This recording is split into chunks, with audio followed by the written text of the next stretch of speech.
Lunos, so ngayon 'no, ito ay tungkol sa mga ugali ng bawat Kristiyano ngayon 'no, sa loob ng mga simbahan or kahit saan 'no.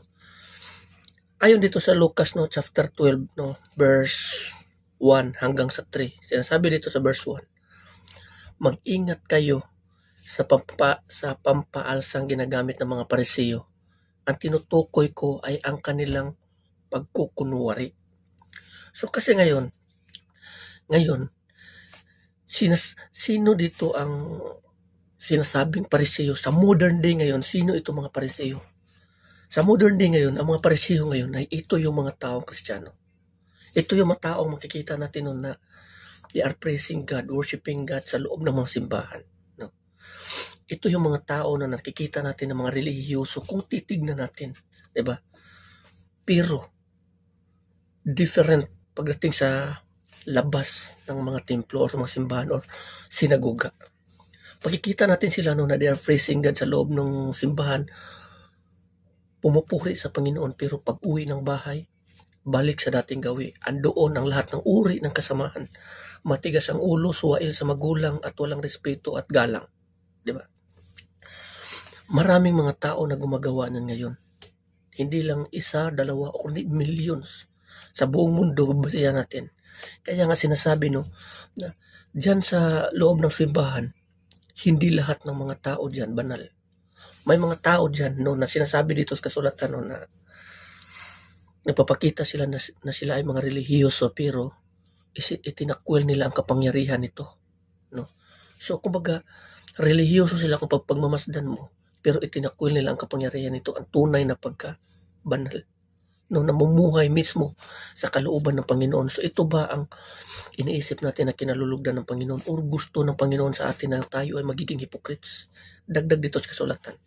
Diba, sinabi dito sa verse 2, walang natatago ng di nalalantad at walang nalilihim ng di mabubunyag. So kung itong mga bagay na ito, titignan natin para bang sila lang ang nakakakita. Hindi ko hinuhusga ng bawat tao. Pero gusto ko lang i-rectify na ang ganitong pagkakamali or ganitong mga gawain, lahat dito ay recorded sa nakasulat dito sa Biblia. No, dapat nating iwasan kasi mostly sa mga Kristiyano, ito talaga ang nakapadapa sa kanila. Dahil sa mga kasalanan itong pagkukunwari o pagkukunwari na sila ay matuwid. Ang mga taong Kristiyano, sa daling salita, hypocrites. Ang mga taong ganitong klaseng tao, hindi talaga nakakaabot sa kaluwalhatian ng Panginoon. Kaya nga dito sa kasulatan, or dito sa, kung intindihin mo nakasulat dito, reject hypocrisy. Iwasan mo ang pagiging mapagkunwari. Kasi nga, sa loob ng puso natin, alam ng Diyos kung ano ang nasa puso natin. Kahit pa hindi siya sabihan ng bawat tao, alam na niya kung ano ang nasa puso natin.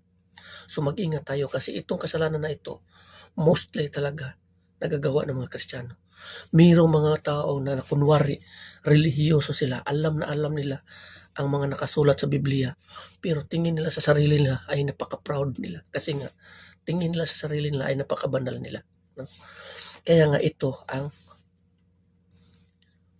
yung mga mensahe na para sa kanila talaga na hindi nila naiintindihan kung ano ang tawag or ano talaga ang pagpakumbaba. No? Dito sa verse 3, sinabi dito, ang sinabi ninyo sa dilim ay maririnig sa liwanag at ang ibinulong ninyo sa loob ng silid ay ipagsigawan sa lansangan. No? So mag-ingat kayo. Kasi recorded talaga yan, nandito talaga yan sa kasulatan. Baka pagdating ng araw, mamumulat ka na lang no, na may kasalanan ka pala na inakala mo na mamumuhay ka na sa kalooban ng Panginoon. Kasi hindi lahat ng mga tao na sumasamba sa Diyos, hindi lahat ng mga tao na sa loob ng simbahan, praising God, worshiping God, umawit ng mga papuri sa Panginoon ay kinalulugdan ng Panginoon. Hindi. Kasi nga ang Diyos alam kung ano ang nasa puso natin, kung paano tayo mamumuhay. Dito sa kasulatan, sinasabi dito no na dito sa Lucas chapter 11 verse 44, sinabi dito, kahabag-habag kayo sapagkat para kayong libingang walang tanda. Kaya't nalalakaran ng mga tao nang hindi nila namamalayan. No? So, ito yon. Maraming mga tao na nagpupuri sa kanila at nagsasabi na itong taong ito na lalakad sa atin ay banal.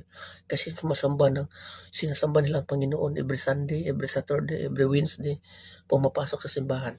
Tapos naglalakad ng mga dala Biblia, ng proud. Hindi ko sinasabi noon na hinuhusgan ko ang bawat tao na ganito or sinisiraan ko. Gusto ko lang makita or explain na ganito. So alam ng Panginoon, no? Ang mga tao minsan kasi nagtataka or namamangha sa ating nakikita. Sa nakikita nila na ay itong taong ito banal namumuhay sa kalooban ng Panginoon. Pero hindi natin alam na alam ng Panginoon kung ano ang nasa puso ng bawat tao. Yun pala, nasa loob ng kanila ay puno ng pagkukunwari or hypocrisy. Kaya nga dito sa kasulatan, hindi talaga ito mababali. Sinasabi dito. Kaya ito ay rectification. Kaya nga sinasabi, pinakasinungaling sa lahat ay ang puso ng tao. Kailangan bantayan natin ito. Baka minsan, ikaw pala ay nililin lang nito. Minsan kasi iniisip natin sa puso natin na pagka-proud na natin. Maraming mga tao kasi na gumagawa na opposite sa kalooban ng Panginoon kung ano ang sinasabi dito sa kasulatan. Hindi sinusunod ng bawat tao. Mas, di ba sinasabi dito sa kasulatan, di ba sinasabi ng ating Panginoong Jesucristo, di ba, na pinagpala ang mga taong nakikinig sa salita ng Diyos at tumutupad nito. Pinagpala. Paano kung nakikinig ka lamang sa salita ng Panginoon pero hindi mo tinutupad ang mga nakasulat dito or sa salita ng Panginoon, hindi mo tinutupad. So ito yun. Dito yun.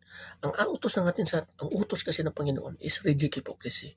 Huwag tayo magiging mapagkunwari.